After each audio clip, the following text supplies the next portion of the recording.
And we are back once again with the Horror Guys. Hello, everybody. I'm Kevin. I'm Brian. We're going to talk about horror movies this week. Shock and awe. Yeah. We got horror movies again.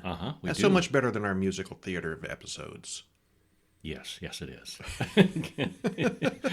It's more in the genre that we're interested in, yeah. And this is not new movies, but some older and not quite so old stuff. And we got a mix today of years. 4 weeks ago, we did 1980s sci-fi films. 3 weeks ago, we did all 2023 films. Last week, we did this special 1988 episode. And this week, it's just miscellaneous old stuff. Yep, we got 70s, 80s, 60s, 2000s. Yep.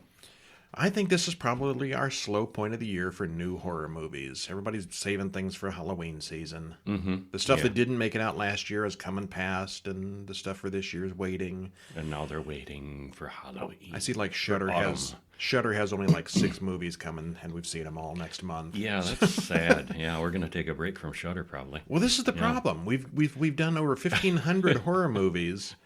Finding new that. There's new stuff and really obscure old stuff. We're starting to run out of the easy pickings. They need to make new things, more new things. Well, what do we got this week? Oh, we have Burnt Offerings. That's a 70s flick. I've lost my year, exactly what year. Yeah, 76. I was going to say 73, that ain't right. And then we'll catch up with Norman Bates in Psycho 2 and Psycho 3 from 83 and 86. And we'll answer the question, whatever happened to Baby Jane? We'll finally know. And that happened in 1962. I think there's been remakes. And there has been remakes. This is the original. We speak of the original, yeah. And I saw the one of the remakes. I think there's more than one, but with the Redgrave sisters, Lynn and Vanessa Redgrave. And that was really excellent. There's really 2 of them? It's not like one? They're not the same person. They're 2 different sisters, yeah. And also, our bonus ones are High Life, which is highly sci-fi. Kind of pushing it to call it horror, but that's from 2018, and The Orphanage, which was definitely horror, from 2007. And we're not going to talk about High Life in The Orphanage here, but if you'd like to read our full synopses and review, go over to horrorbulletin.com, and it was in episode 230 there.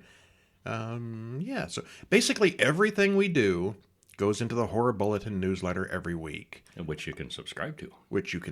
And it's free. You just put your email in and you'll get that. And nothing else. There's no spam. We don't do anything else. We won't sell your contact information to the highest bidder. No. Although if there were some high bidders, boy, that would be tempting. Just saying, if you want to bid. Way to build confidence, Kevin. Yeah. No, basically you get one email a week with all our reviews in it, and that's usually the 4 that we do on our podcast, plus 2 bonus ones, and of course usually a short. Sometimes we mix it up a little bit. But you'll get 7 reviews on most of the time on the email each week. Not 7 emails, one email with 7 reviews. Or you can just go to horrorguys.com and get the 4 reviews that we talk about here and our short film each week. And you don't have to sign up for anything for that, but you miss out on the 2 bonus ones. And the website has links to buy nifty books. There's all kinds of nifty books. Yeah. Well, first of all, the Horror Bulletin Monthly. We're up to issue 21, which should be available by the time you hear this. And basically, each month we compile all the reviews, usually 31 or so, depending on how many days a month there are, and compile them into a monthly print magazine, which you can put on your bookshelf and read all you want. Uh-huh. It's also available as Kindle and Kobo and Barnes and all the ebooks. Wherever fine ebooks are sold. Especially horrorguysshop.com. But not just that, we also have our Horror Guys guides. Boy, this just turned into a full commercial, didn't it? It did, yeah. Well, we have to sponsor ourselves because nobody else has stepped up. If you're listening and you want to sponsor us, just saying. If you don't want to sponsor us, just buy the books. Yeah, or just listen. Yeah, the newest one out is the Horror Guys Guide to the Horror Films of Peter Cushing. Every horror film Cushing did, plus a few other important ones that he did. And if you think that sounds like a cool idea, we've also got the Horror Guys Guide to the Horror Films of Vincent Price, the Horror Guys Guide to the Horror Films of Roger Corman, and both of those take those 3 people and do everything they did in the horror genre. Of course, then there's also certain studios that are done. We've got the Horror Guy's Guide to the Universal Studios Shock Theater and Son of Shock, which is all the old Universal movies. And between those two books, it's something like 60 or so movies. That's a lot. Mm-hmm. Actually, it's more than We that. watch a lot of movies. Oh, yeah. And, of course, we got the Hammer horror films, which is all 62 or 66 of the Hammer horror films. The Silent Age of Horror, which is a selection of 30 or so of the best silent films.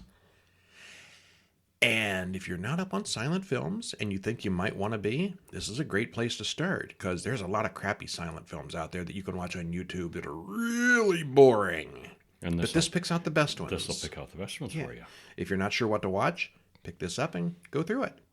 And there's one coming up in the next month or so, the Horror Guy's Guide to Amicus films. Not just their horror movies, not just their portmanteau anthologies, but everything that Amicus did. And they did some weird things. They did a James Bond movie. Yeah, Sort of. yeah. James Bond ripoff. Yeah. The dollar store James Bond. Yeah, they did. Which was actually kind of entertaining. I thought it was pretty better than we expected. Yeah, it was. Yeah. Oh, well, anyway, we're talking about horror today, eventually, I suppose. And you ever read the Reddit posts where people say, can you recommend a podcast without a whole lot of banter? Uh-oh. That's not us this week. Uh-oh. Blah, blah, blah. So we should get to Burnt Offerings, which happened in 1976. You smell the smoke from the burnt offerings? And there were no real burnt offerings in this. It's kind of a misleading title. There were offerings. Now that you mention it, They weren't I don't see the relevance. They weren't burnt. Yeah. What offerings? Offerings to the house and the powers and and Boy, that's stretching it. yeah, it was kind of life. It's a haunted house force movie, kind of- basically. Yeah. Uh-huh. Well, directed by Dan Curtis, the guy who did The Night Stalker, and a whole lot of... Did he do Night Stalker? I think so. Okay. Yeah, he did the Jack Palance Dracula. He did Dark Shadows. A lot of these kind of things. But this is actually good. Written by William F. Nolan, Dan Curtis, and Robert Marasco. Stars Karen Black, Oliver Reed, Burgess Meredith, and Betty Davis, where she plays a cranky old woman, believe it or not. 1 hour, 56 minutes. That's a stretch. Spoiler-free what happens. Well, this one builds nicely, gradually revealing what's going on, and there's a satisfying conclusion. The cast is great, and it still holds up pretty well after all this time. It's a worthy watch. It's If you kind haven't of ever seen it, grainy and washed out looking, but other than that, 76, they haven't remastered it. yeah, it didn't look great. But it holds up good. There's really no special effects. Yeah. But yeah, it was good. I heard it said that Betty Davis and Oliver Reed Hated each other. hated each other. Yeah, she wouldn't. She'd just refer to him as that man. The most vile man I've ever worked with. I can't find any details on We don't know what he did. what the animosity was, but yeah, it was there, I guess. He probably walked around slapping her butt or something like that, and she's old enough to be his grandmother. Naked chugging beer and yeah. Yeah, Oliver Reed, who knows? yeah. Don't know. All right, so Marion, Ben, and David drive to the big house in the country. It's a huge old place, and they're all surprised at the size of it. Walker, the handyman, lets them in. They are expected. It's all very nice looking inside, but the outside is totally neglected. Marion repeats, "Oh, such waste." And the house is hundreds of years old. Yeah, and it's looking shabby around the edges. I don't think I really remembered at the end how bad the house looked. Because it didn't look that bad at the end. Yeah. There's yeah. Well, we'll get to that. We're spoiling. Yeah. Roz Allardyce comes downstairs and bosses Walker around. They snip at each other. Roz says they'll need to tend to the place and maintain it. The house takes care of itself, she says. That said, it's an unbelievably cheap rental, $900 for the whole summer. And this is a mansion. And yeah. Did we look up what that with would be in today's dollars? Huge grounds and not much. Like $3,000 or something like that, which is a good chunk of money, but And for a place like this pool. all summer, Yeah, pool and huge grounds and huge house. Yeah. it was a deal. Greenhouse. Yeah. Well, Roz's brother Arnold rolls in a wheelchair. They both love the old house and say it's practically immortal. Ben keeps waiting for the catch, as the price is crazy low. The catch is that the Allardyce's ancient mother needs to stay there up in the attic. She's got her own suite up there, and all they need to do is feed the old woman 3 times a day. Yep, she won't be any trouble. Just she's got to be there, though. Who goes on vacation and leaves That's crippled grandma odd. in the attic? Yeah, shut in grandma. Yeah, that's an odd way to do it. All right. But they go with it. Yep, Walker carries in a dead plant, but Arnold tells him to look again. It's not as dead as he thought it was. And there's some foreshadowing right there. It's rejuvenated. Yeah. Well, Ben and the family leave to discuss the situation. He swears the deal is too good to be true. Marion gets all whiny, and Ben gives in, so they take the deal. The family returns, along with Aunt Elizabeth, Ben's old aunt, and when they arrive, the Allardyce duo have already left with a note on the door, and they're not there. Bye, take care of Granny. Yeah, which just seems a little odd, but What if they hadn't come They back? go with it, yeah. Granny would have starved upstairs, I guess. Marion checks in on the old woman who lives upstairs. We don't see her, but she's apparently in her bedroom, and her sitting room has a zillion old photos in it. Marion tells Ben and Elizabeth not to go up there, as the old woman will be her responsibility. David shows Ben how to start up the pool pump, so then they have to clean up that nasty-looking mess. Later, the two find an old graveyard full of Allardyces on the property. Once again, Marion finds the food she carried up to the old woman is mostly uneaten. We never see the old woman, and she's barely eaten in a week, and no one assumes that she's dead or dying at this point. Still, some of the food is being consumed. So she must be there. Right? Food's being eaten. I don't know, I was suspecting rats at this point. Oh, okay. No, I didn't suspect rats at this point. There was obvious that something weird was going on. But something odd. They don't suspect it, yeah. though. And how we never see her. Yeah. Well, Ben finds a broken pair of glasses in the swimming pool, which disturbs him for some reason. Ben and David start wrestling in the pool, and Aunt Elizabeth gets upset. Ben gets very carried away and nearly drowns David. Meanwhile, Marion is in some kind of trance in the old woman's attic room and misses the whole thing. What was up with the eyeglasses? I don't know. Did the eyeglasses possess him? Maybe. That seems odd. Yeah, I don't know what the connection was. Well, him finding the eyeglasses had something to do with him going crazy at that point, but I'm not quite sure why. Yeah. Well, that night, Ben has nightmares about his mother's funeral. He and Marion then argue, and he feels terrible about hurting David. He admits that he wanted to hurt David, but he doesn't know why.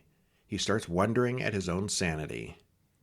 The next morning, Marion tries to distract Ben by setting up an office for him. David is terrified of Ben now. Now, Ben is his real father, right? He's not like the stepdad? Right. Yeah, I thought so, yeah. Yeah.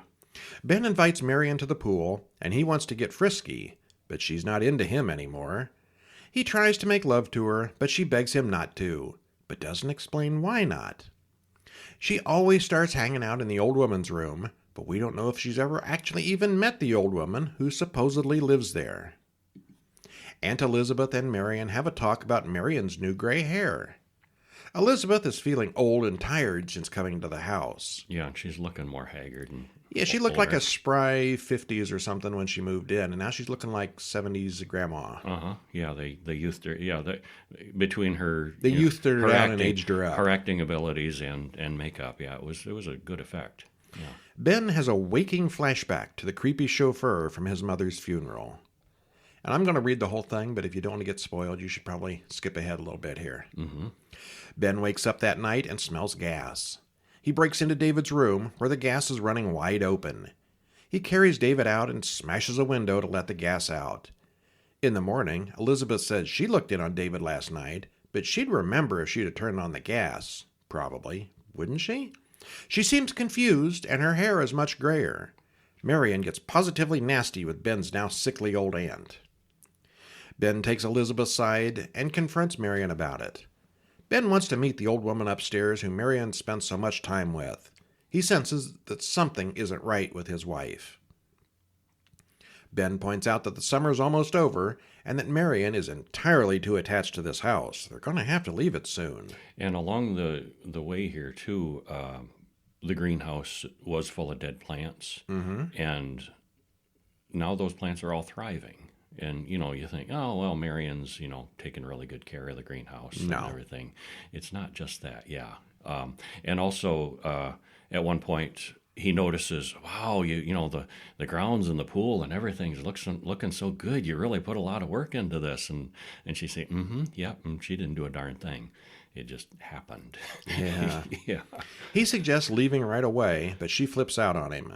David screams, Elizabeth is dying up in her room.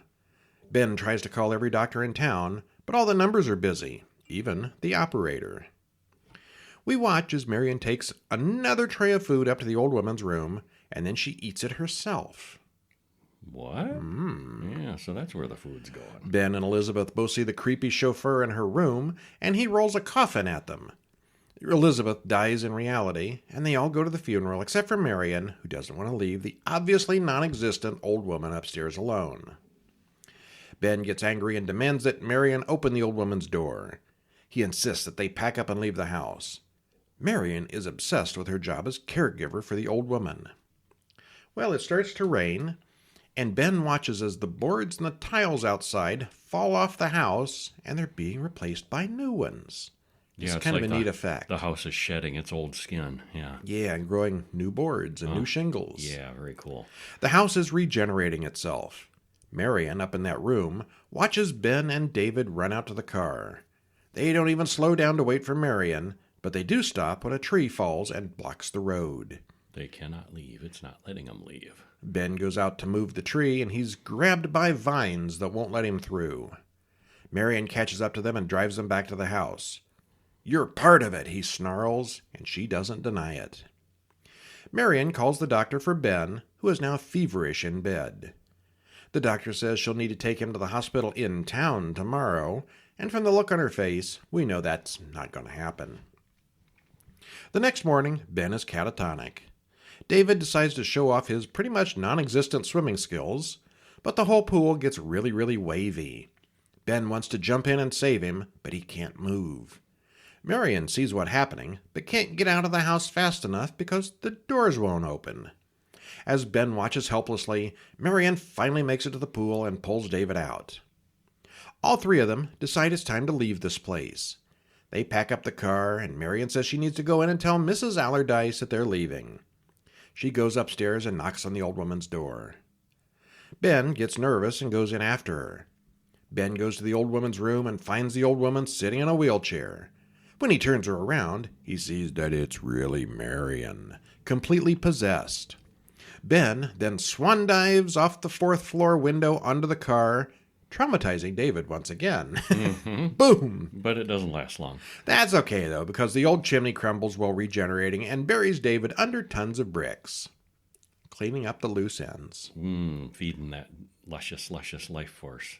The Allardyce siblings talk in a voiceover while panning over the perfect, renewed house and grounds. They're so glad their old mother has returned to them. Of course, that's Marion, now possessed by the old woman. And we see that they've been added to the huge collection of photos in the sitting room. So it's kind of a gigantic energy vampire. You know, it's kind of a vampire story, too. Yeah, like every couple of years they get some new caretakers to come in and get eaten. Sucks all the juice out of them and renews itself.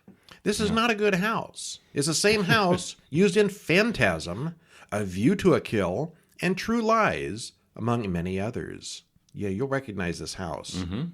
Well, it's a creepy old house, and although we see weird things happening and no one behaves normally, we really have no idea what's going on until the end when the house starts physically regenerating. Yeah, there's clues, hints along the way.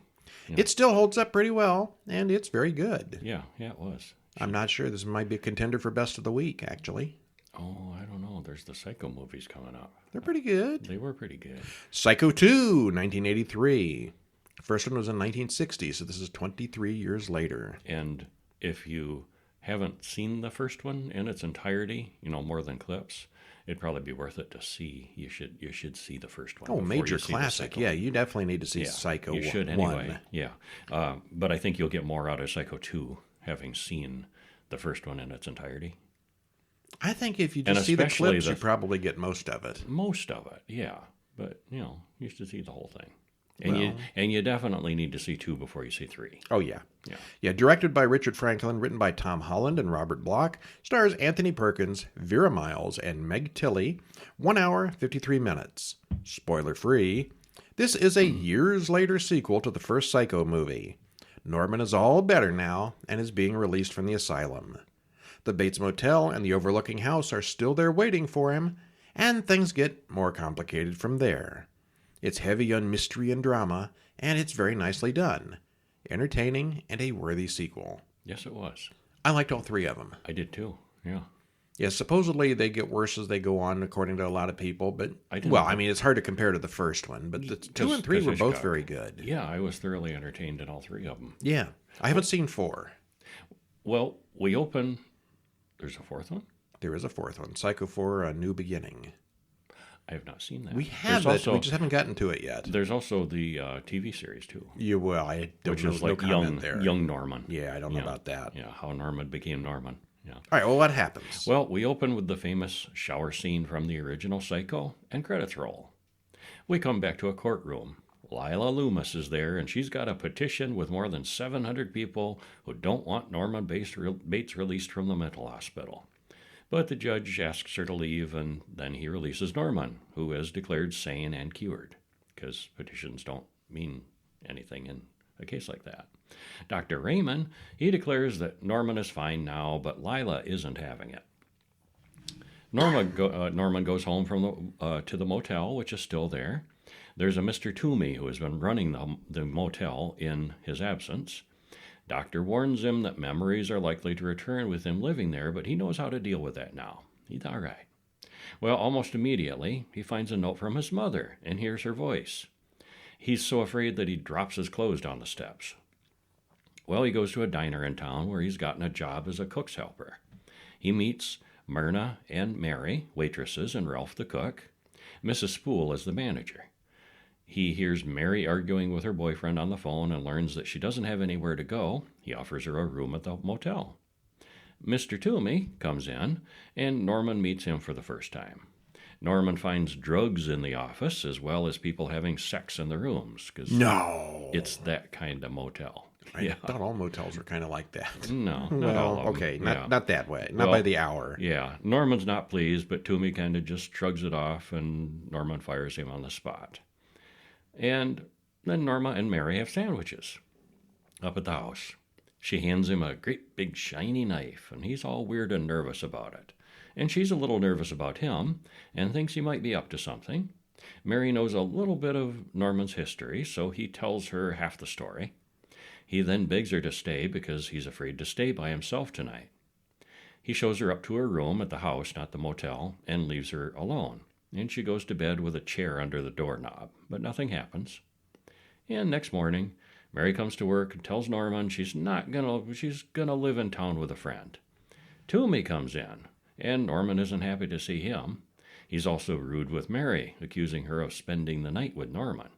He presses the point and argues with Norman, and Norman finds another note from Mother and gets upset, understandably, but nobody else sees the note, and Ralph sends him home.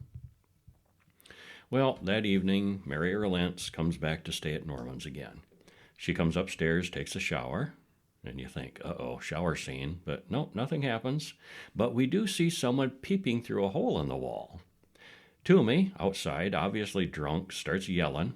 Norman gets a phone call from Mother, and he thinks it's Toomey, just faking him out. Toomey turns around and sees someone in a dress, and it's someone in a dress with a big knife. And it's someone who kills Toomey. I guess he wasn't that. He wasn't the murderer. And we only see him from the waist down. Yeah. We don't know who this murderer might be. Which is the same way we saw Mother in the first movie. Uh-huh. We didn't see Mother's face until the end. So, we're left wondering, is this Norman or, could it be someone else? Well, Dr. Raymond comes in the next day wanting to know why Norman quit the diner. Well, he says he fired Toomey and he's going to run the hotel himself now. And, that's a full-time job. Mary finds the hole in the wall, and it leads to Mother's room. Raymond goes to see Sheriff Hunt, and they have a talk about Norman. Raymond wants them to tap Norman's phone and listen for Mother's phone calls, but Hunt says he can't do that. Because apparently if they're, there could be, are they real phone calls, or is Norman imagining it? Well, Raymond is starting to wonder that somebody's playing pranks on him. Yeah, he thinks that somebody's trying to pester Norman. And the sheriff here is pretty reasonable about the whole thing. Yeah, he's very smart, very sensible. he's a good guy. He's kind of on Norman's side. He's a good guy. Yeah.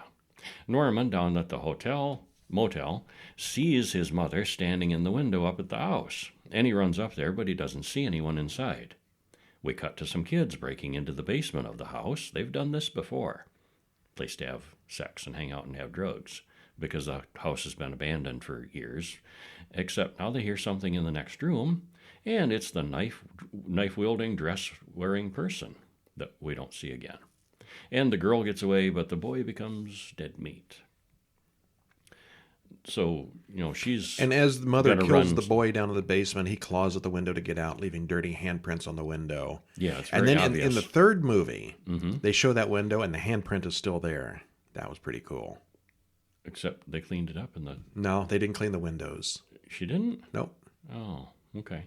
There was a definite callback in the third movie. Oh, I missed that. Okay. Well, Mary lets Norman out of the attic. He was locked in. He says it was whoever has been pretending to be his mother.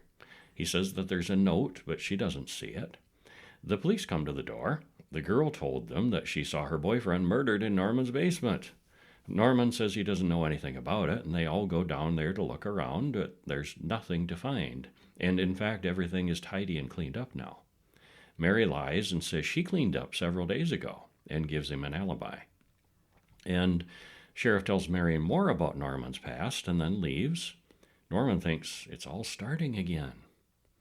Well, Lila Loomis comes to town and talks to the sheriff. She wants to know why he hasn't been arrested for the murder of the boy. Well, Sheriff Hunt says Mary was with him at the time, and there's absolutely no evidence, and the girl had been drinking or drugging, and so, there's nothing to go on to arrest Norman. And Lila wants to know if he's dragged to the swamp. That's where he used to dispose of the bodies. Yeah, that's what Norman did. Well, Mary goes down to the motel office and runs into Lila, who is her mother. Mary tells Lila there's no way Norman killed the boy in the cellar. He couldn't have done it. So what difference does it make? We want him recommitted. Mary, people don't change. She's really hell-bent on getting him locked up again. But Mary knows he was up in the attic when the murder happened. Mary says that she thinks there's someone else in the house, and she thinks Norman is really trying hard to be sane now. But Lila is not supportive. So Mary is Lila's daughter. Mm-hmm. They're working together to get Norman recommitted. Initially, but it sounds like they're not doing the murders. Right. Huh. Yeah. And initially, but Mary has started to like Norman and see how hard he's trying and realize that, of course, he's not really killing. But who is then? Well, Mary knows there's someone in the house, so she pulls out a pistol. She calls Lila, but she hasn't gone back to her hotel. Norman swears his mother is in the house, and Mary tries to talk sense into him. Dr. Raymond comes by for another visit the next morning, and he brings up Lila. He warns Norma that she's Mary's mother, and he says they're trying to undermine Norman's sense of reality. And that's the least of Norman's worries now that his mother is back from the dead. Raymond says that either Mary or Lila has been dressing up and calling and sending notes, but Norman is doubtful.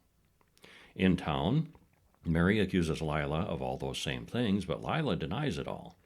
Mary doesn't believe Lila's story. She thinks her mother's all behind all of this. Well, somebody is. Somebody is, yeah. There's this doctor that keeps coming back. I was suspecting the doctor at this point, Dr. Raymond. Or, Norman could be really crazy again. Or could be, yes. Well, Dr. Raymond has Mrs. Bates' body exhumed to prove to Norman that she's really dead.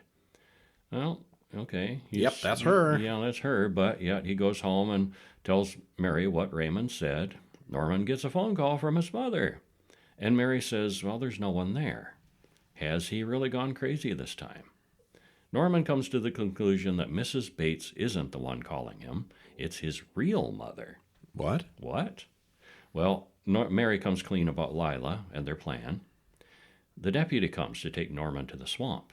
The sheriff has found Mr. Toomey's car in the swamp. Uh-oh.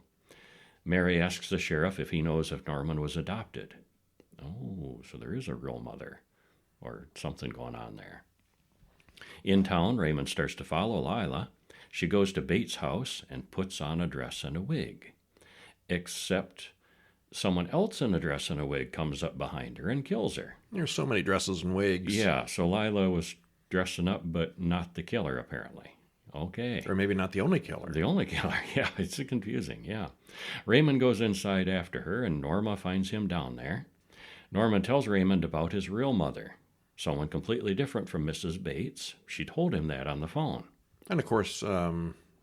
Raymond thinks he's crazy. Yeah, it's a scam. Yeah, somebody's scamming him. Mary comes to Norman, and she wants them both to leave town before they get connected to Toomey's body and car. Norman talks about his real mother to her as well. Dr. Raymond calls from the motel and says that the calls to him have come from the motel office. Norman has a long talk with Mother after Raymond hangs up. Mary runs into the basement and grabs the dress and the wig. She comes upstairs dressed as Mrs. Bates. She orders Norman to hang up the phone, but he looks like he's gone completely mental this time. Dr. Raymond grabs Mary, thinking to catch her in the act, and she stabs him to death, mostly by accident. Norman says he'll cover up for his mother, and she stabs him a couple of times. And then they find Lila in the cellar, and Mary blames Norman. The police come in, see Mary in the wig and brandishing the knife, and they shoot her. Case closed. Case closed, yeah. The sheriff tells what happened. Mary and Lila killed Toomey, Raymond, and that boy in the basement, and then Mary killed Lila. He says right to the end it was her saying that was Norman who was crazy. So, case closed. The sheriff drives Norman home. He was the victim in all this.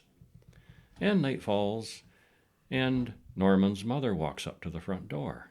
What? We see, Norman's in the kitchen, and here's, from the waist down, we see Mother coming up to the steps.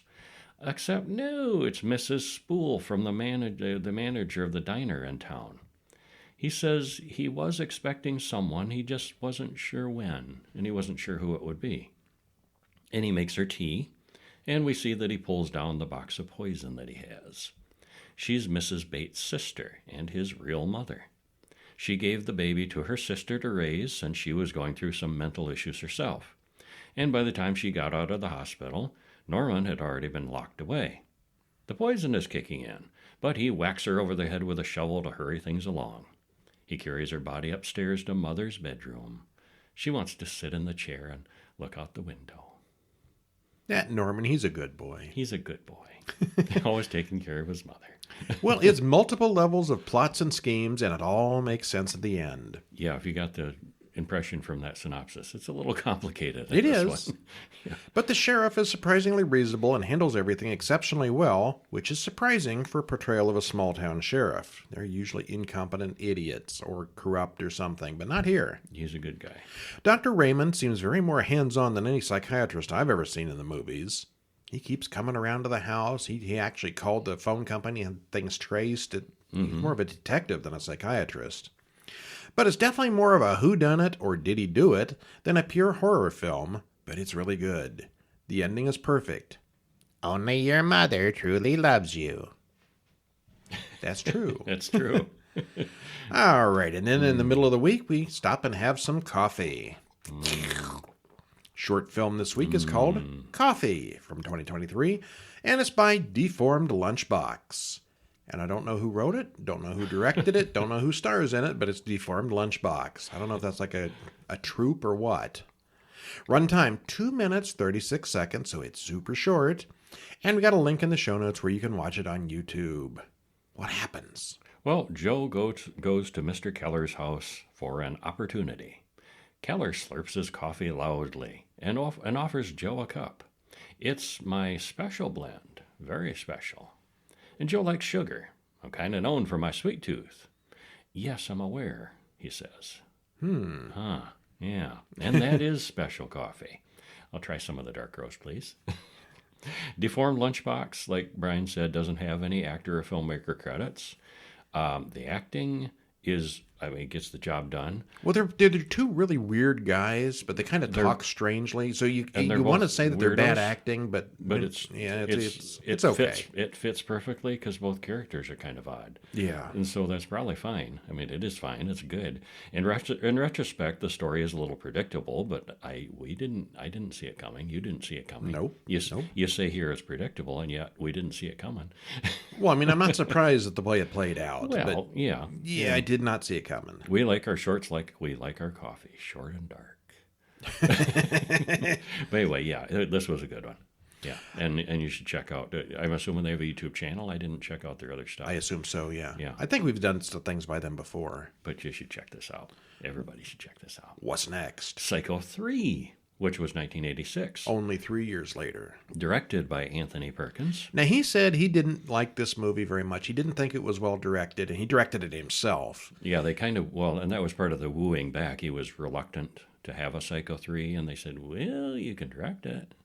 That means you get paid for directing and acting, and, you know. And he specifically said he was not a good director and he didn't enjoy it, but I thought it was very good. It was fine. The directing looked good to me with the camera work and such. I thought so, yeah. Uh-huh. Written by Charles Edward Pogue and Robert Bloch, stars Anthony Perkins, Diana Scarwood, Jeff Fahey, Roberta Maxwell. Hour and 33 minutes. Trailer in the show notes. Spoiler free. What happens? Well, after the second movie, Norman is living his best life at the motel and with Mother at the house. And it's interesting to see it so out in the open to us this time, and how Norman deals with the people who keep coming into his life. Things still don't necessarily go like we expect.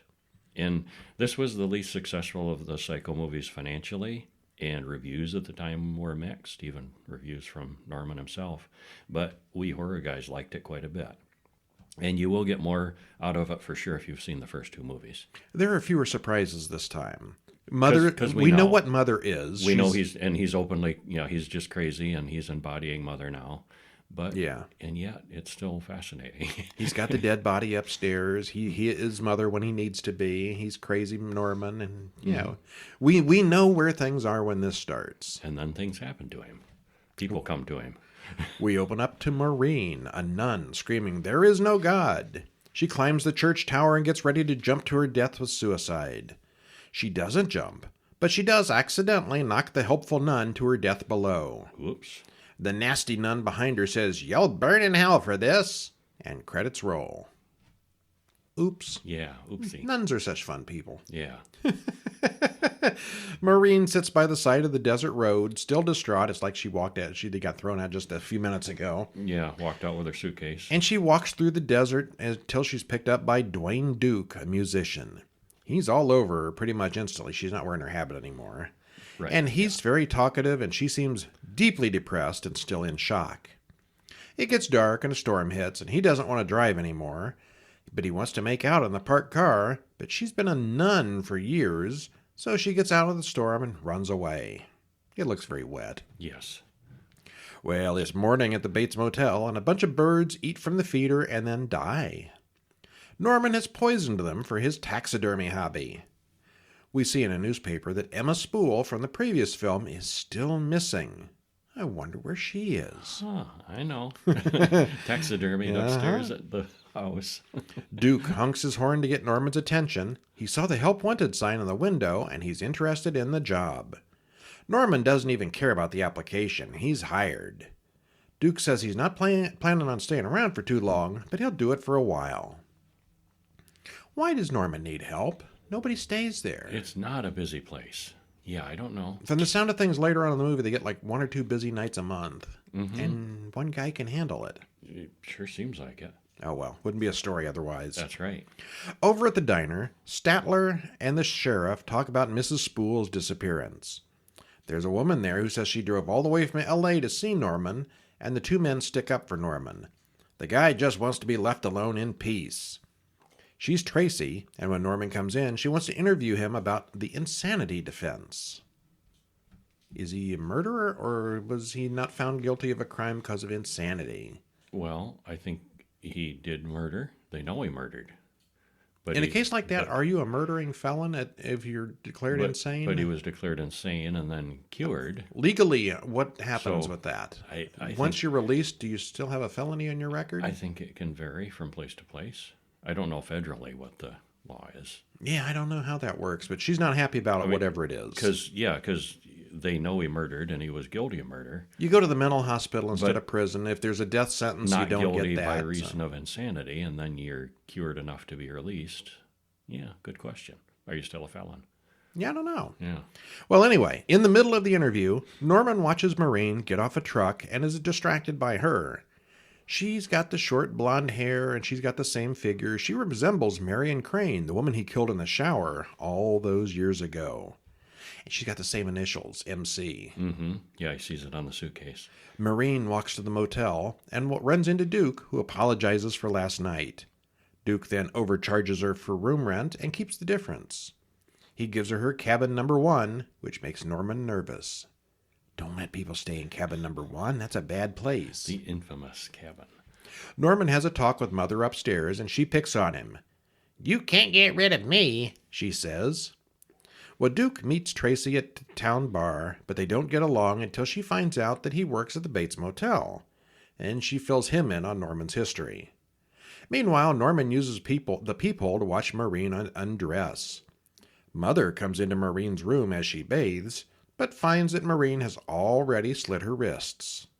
Oh. Complication. Can't stab her. Yeah. Maureen hallucinates Mother as the Virgin Mary, with the knife being a dazzling shiny cross. Maureen wakes up later in the hospital, and they tell her that Norman found her while taking fresh towels to her room. He offers to let her stay at the motel for a few days to get her head on straight. Duke brings a girl home from the bar, and we see that he's redecorated his room to look like a porn set. Yeah, he's a classy feller. He's a temporary worker, and this place, wow, it's something. Yeah.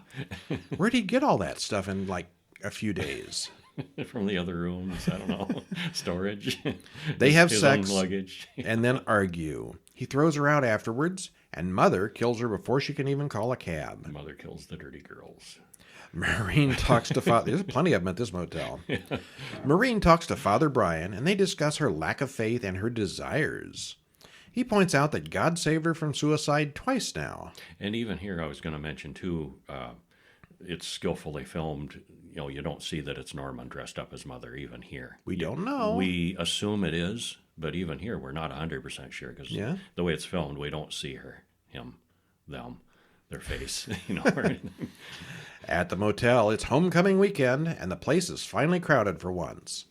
Tracy wants to know more about the voices coming from Norman's house, and he asks her not to come back again. Tracy checks out Mrs. Spool's house and finds that the phone number for the Bates' motel is written in several notes. Why'd she have that all over the place? Norman and Maureen go out to dinner, and he shows her how to dance. My mother taught me. They go back to her room. Can you imagine him dancing in the attic with old dead corpse? Ew. They go back to her room, and Maureen is ready for some earthly pleasures. But Norman says that wouldn't be right, and leaves. Mother calls Norman a dirty, dirty, dirty boy. Yeah. And has bad things to say about Maureen. Yeah. Mother wants to kill Maureen, but Norman doesn't want to. Mother does go to the motel to kill one of the homecoming partiers, and Norman finds that body soon after. The next day, the police come to see Norman. Tracy fills Maureen in on Norman's history. The police are looking for Patsy, one of the guests from last night who didn't come home.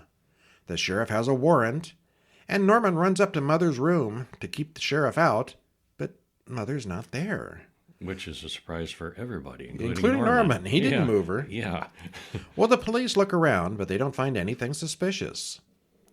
Tracy and the sheriff argue, and they're standing right next to Patsy's dead body in the ice machine and don't notice. Yeah, that's pretty awesome, too. She's mostly entirely buried in Except the for bloody ice, hands. and there's some blood, and the sheriff is reaching in there, taking ice cubes out and crunching them down, and gets a couple of them that are a little bit bloody too. Doesn't notice. Nobody notices. Yeah. But it's a very tense moment, and Norman's standing there watching. He knows. Yeah. Well, Maureen gives Norman an airtight alibi, but she wants to leave and go stay with the priest. Norman goes back home and looks all over for Mother, who is now missing. Norman finds a note. I'm in cabin 12. Mother. What? Oh, that's Duke's room. Oh. Norman goes there, and Duke sings him a song about his mother and then reveals that he stole the body from upstairs. Duke has blackmail on his mind. There's a fight, and Norman kills Duke. And this might be the first time that Norman has murdered, as Norman. As himself, yes. Yeah. Uh-huh. Tracy goes Although it was heavily self-defense, too. Definitely, yeah. Yeah. Well, Tracy goes to see a man in a nursing home who recalls that Mrs. Spool spent a bunch of time in an asylum and that she had a son. She does more research and learns quite a lot about the Bates family history. Back at the motel, Norman works to dispose of a couple of bodies in the swamp. It's not a clean job when Duke isn't really dead and goes down fighting. Maureen returns while he's away and goes up to the house. When he comes back, she sort of kind of accidentally falls down the stairs and dies by being impaled. And that was a homage to the first movie when the guy falls down the stairs. Yes. Yeah. Yeah. The stairs don't look particularly dangerous. Yeah, but they Maybe are. don't have like a sword at the bottom. Tracy comes to the motel in search of Maureen, but finds her room empty. She comes up to the house, but Norman sees her. She comes inside and finds Maureen's body and Norman dressed as Mother. Then she finds Mrs. Spool in the bedroom, Mrs. Spool's body in the bedroom as Mother protests the truth. As she tells what happened between the crazy Spool and Norman's real mother, he has a moment of clarity and stabs the mummy to death. Yeah, I think it, short-circuited him a bit, too, because he was being Mother, and yet Mother was still sitting in the chair, too. I think, Yeah, you can't really have it both ways. Yeah, between that and her, talking to him, it's like, okay. A moment of clarity. Well, the next morning, the police take Norman away, back to the asylum. He's got a big smile on his face. I'm finally free. Yeah, the sheriff says, you're not going to get out ever this time. And he says, but I'm finally free. Yep. And they drive him away, except he's still got a souvenir. He took a little something. They're not going to let him keep that. No. To fully appreciate the third installment, you really have to see the first two, and all three in order. Yeah, 3 does not make a lot of sense if you haven't seen 2. Mm-hmm. I mean, if you've seen clips and know the basic idea of the first one, you could probably get by watching 2 by itself, but it's best to watch all 3. Yes. Anthony Perkins directed this one, but he did feel that came out as well as he wanted it to. I thought it was really well done, but this was the lowest grossing of the Psycho movies. And I don't know if the fourth one was made for TV or what the deal was with that, but it was barely had Perkins in it, I'm pretty sure. I haven't seen the fourth one. Yeah. I think I barely knew that the fourth one existed. It's on our list. We'll get to it eventually. Okay. It's well-paced and doesn't drag anywhere. It's fairly clear here what's going on. There's not a lot of conspiracy this time around. We liked it. Yes. Yes, we did. So you got any questions? Whatever happened to Baby Jane? Heck if I know. Oh. Well, I guess we should watch the movie and find out. She was, she went to this energy vampire house, and it sucked the life force out of her. Oh, yeah. And she died there. It's Betty Davis week. We didn't even know that. Because it's Betty Davis again. Uh-huh. Yeah.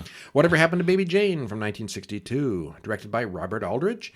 Written by Henry A. Farrell and Lucas Heller. Stars Betty Davis, Joan Crawford, and Victor Bono. 2 hours, 14 minutes. Spoiler free. I read the last one, right? Mm-hmm. The acting is amazing, and it's all around considered a classic. Pretty much universally loved and adored on every must-see movie list. Horror guy Kevin is going to blaspheme a little and say it's all that, plus it's a bit long and tedious. I thought it was. Watching it all the way through, well, it is 2 hours, 14 minutes. It's great, and yet, it seems a little long. Have you seen stage plays? You're a stage play kind of guy. Yeah. That are probably quite a bit shorter? A stage play version of this, you mean? Yeah. Oh, I don't know. Oh, okay. I haven't seen this on stage. All right. I know it has been done on stage. You said you saw the remake. Oh, yeah, that was the movie, though. Yeah, movie remake. It's shorter, I imagine. It seemed like it. 2 hours and 14 minutes is fairly long. Mm-hmm. Yeah. Plus, it's black and white, and I mean, it's. Oh, I don't mind black and white. It tends to drain a little bit, but okay, I liked it. But yeah, it's not something I'm eager to see again. All right, well, what happens? Once upon a time in 1917, Baby Jane Hudson has a sold-out show. She's the diminutive dancing Deuce from Duluth, and she's a cute little girl singing and dancing, child star of the stage. And they even sell dolls of her in the lobby. Merchandising. In 1917, really? Yeah, I okay. guess so, yeah. Well, her sister Blanche does not look impressed. Jane throws a tantrum in front of a bunch of church women, and they don't seem impressed either. Well, 18 years later, in 1935, Jane gets into Hollywood, but she can't act and is a raging alcoholic. However, there's a clause in her contract that states for every picture Blanche is in, Jane has to be in one as well. So the company's kind of stuck. They love Blanche. She's good. She's a star, a genuine movie star.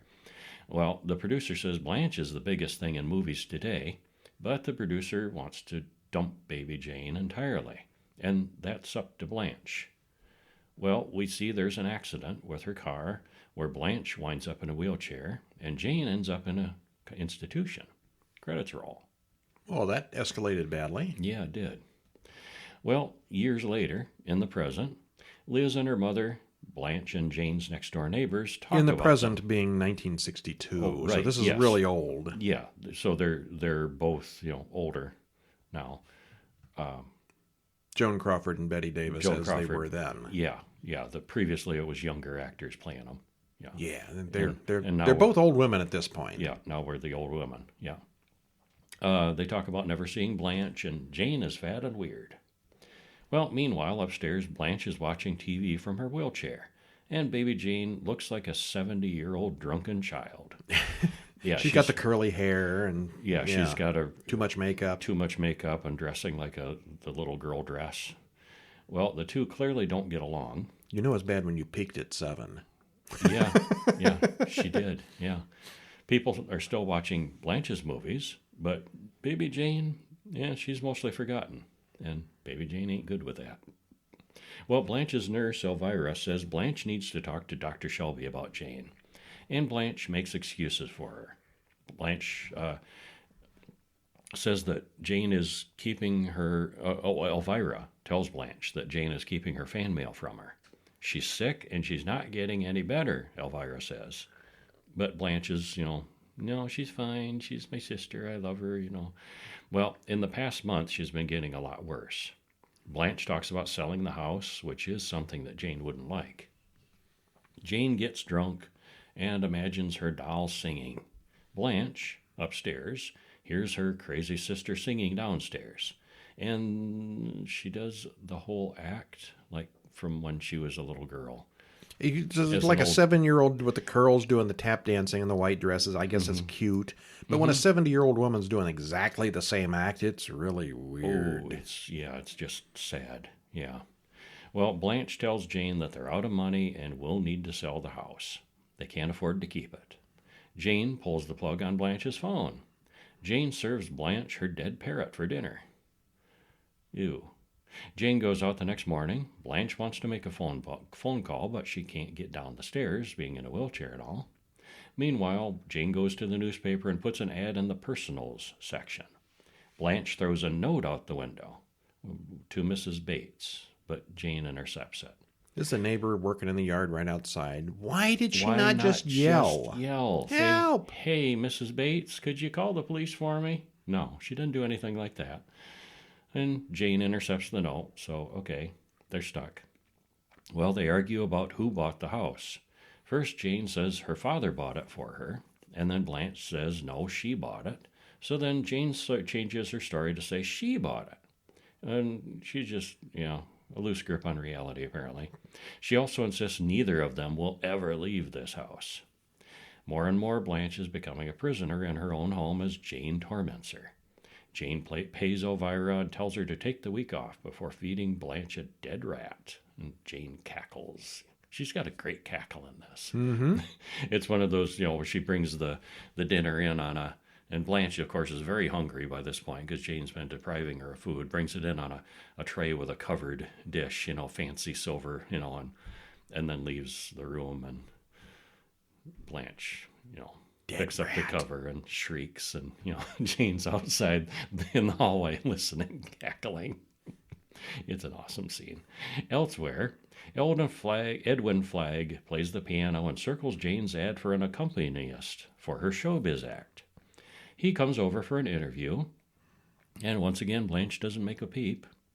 Edwin has no idea who this crazy old bat is, and she sings terribly, but he needs the money, goes along with her. Jane takes Edwin out to dinner. Meanwhile, Blanche is upstairs starving.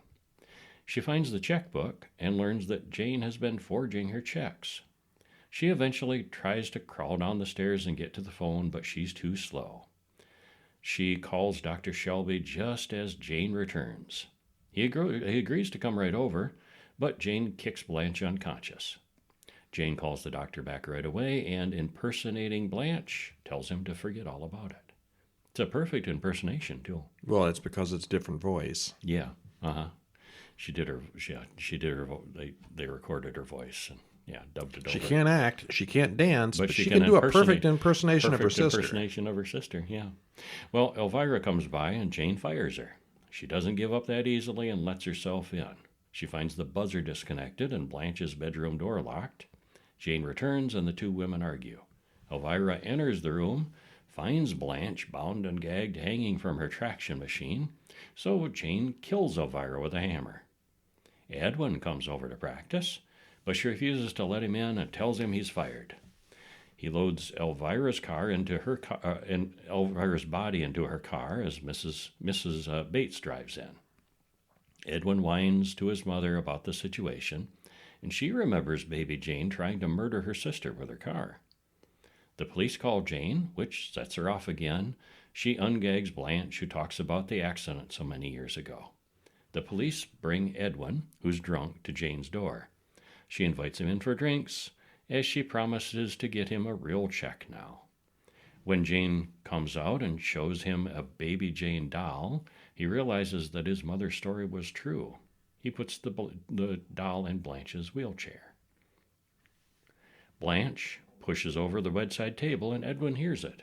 He goes into her bedroom and finds her tied up. "Please help me," she whispers, and he runs downstairs, outside, and down to the street. Well, Jane panics and runs upstairs calling for Blanche. "Please help me, Blanche." And then she wheels her sister out to the car, takes her to the beach. In the morning, they announce on the radio that Blanche has been abducted by her sister Jane, and Elvira's body has been found. So the jig's up, and police are looking for him. But meanwhile, Jane's making sandcastles at the beach next to her nearly dead sister Blanche. A couple cops stop at the ice cream stand by the beach and find Jane's abandoned car. Blanche wakes up and admits that it wasn't Jane that ran her over with the car. Blanche was driving. Jane was drunk, so Blanche wouldn't let her drive. And Blanche hated her sister, tried to run her over, but hit the gates instead and broke her own spine. And she crawled out of the car, and they were both laying there, and everybody assumed it was Jane's fault because she was drunk and confused. And that was the impression we had through the whole movie, too, was that Jane put her in that wheelchair, but no, she did it to herself. Yeah, so Blanche did it to herself and got Jane institutionalized, and probably the institutionalization screwed her up. Yeah. Big time, yeah. Well, the cops spot Jane buying ice cream and ask her about her sister. The crowd is big, and all that Jane does is dance for them like she used to.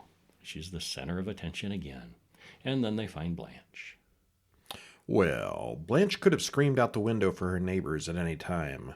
She also had several opportunities to get downstairs to the telephone, but instead waited too long.